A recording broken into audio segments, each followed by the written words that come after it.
Ils étaient inquiets, une star de la saga Harry Potter accro à l'alcool est virée d'un centre de désintoxication.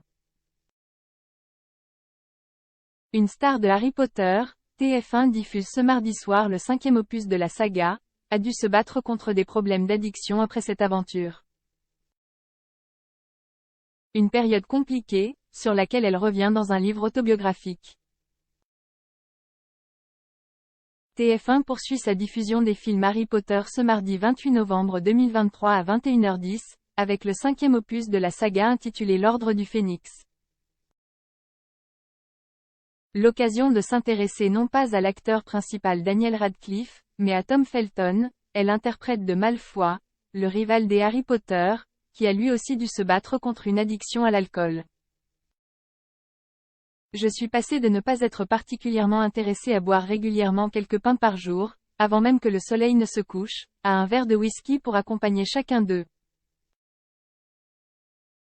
Raconte-t-il dans son autobiographie intitulée Beyond the Wand, sortie le jeudi 13 octobre 2022 au Royaume-Uni.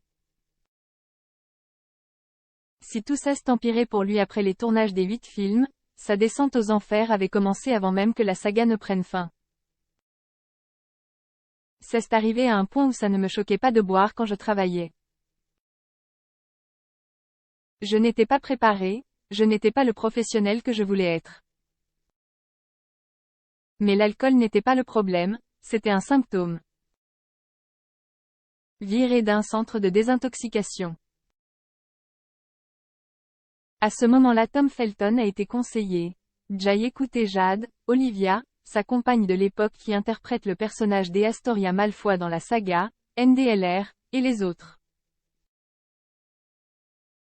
Ils m'ont dit qu'il était inquiet de mon comportement, du fait que je buvais, je n'étais pas en état de les entendre, révèle-t-il dans cet ouvrage, avant d'expliquer s'être rendu dans un centre de désintoxication.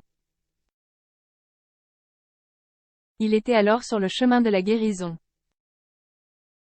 Mais il s'est enfui du premier centre seulement 24 heures après son arrivée et a ensuite été viré du deuxième après avoir été retrouvé dans la chambre d'une femme.